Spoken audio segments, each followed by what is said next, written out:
Araç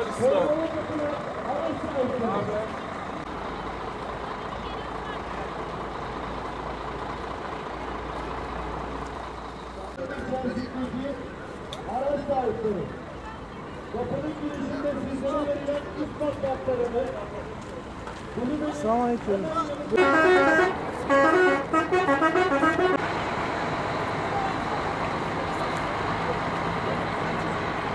Ümmet fitne içerisinde, bu fitne içerisinden bir an önce çıkmalı. Bir an önce Müslümanlar birbirinin elinden, dilinden emin olmalı. Bundan 6 yıl önce, çok değil 6 yıl önce Amerika Irak'ı istila ettiğinde bu Ebu Gureyb'den bacılarımız Müslümanların kendilerini kurtarmasını, onların tecavüze uğradıkları feryadı yükselirken bugün çok uzakta değil, hemen yanımızda Halep'ten bu çığlıklar yükseliyor. Biz başından beri bu meseleyle ilgili Müslümanlar kendi meselelerini, kendi iç meselelerini kendi aralarında çözmeleri gerektiği noktasında sürekli bunları beyan ettik.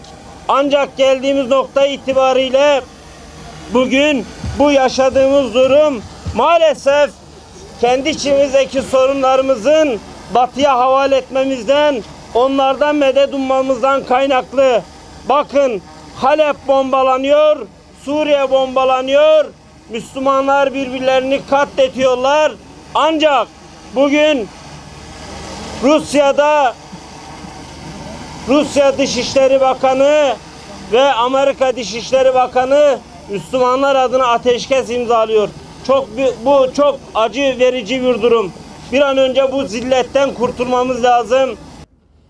Bir an sevindik. Acı gözyaşlarımız sevinç gözyaşlarına döndü. Halep'te ateşkes oldu diye. Yaralılar çıkacak diye.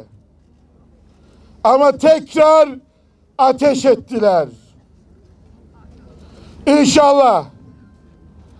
Aldığım haberler Türkiye çalışıyor. Akşama kadar umarım sevinçli haberler alırız. Ama Türkiye'nin masada güçlü olması için halkın sokaklarda olması lazım. Halk neredesin sen? Niçin buralarda değilsin? Bu meydanları doldurun.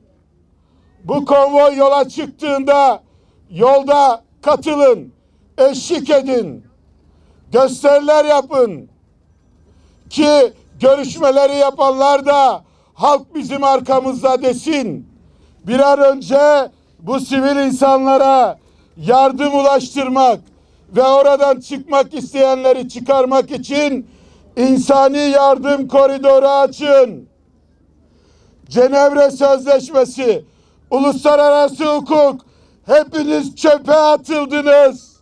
Hiçbir anlamınız yok. Bunu Gazze konvoyunda kaybettiniz.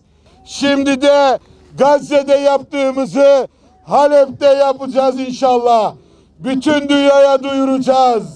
Halep ölüyor, gelin yol açın diyeceğiz. Onun için yolda çok kalabalık olmalıyız. Konvoyumuz uzun olmalı. Beni dinleyenlere sesleniyorum. Yollarda bize katılın.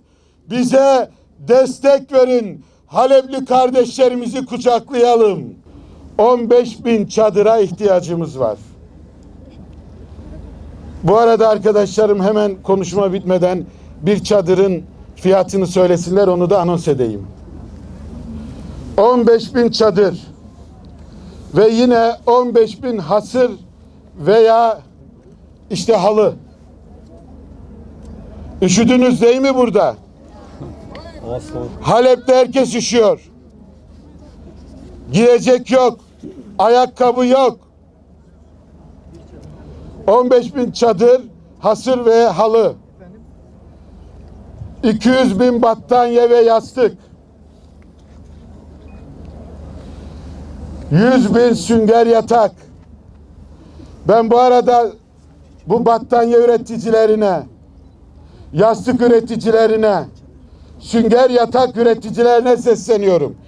İş adamları elinizi cebinize atın.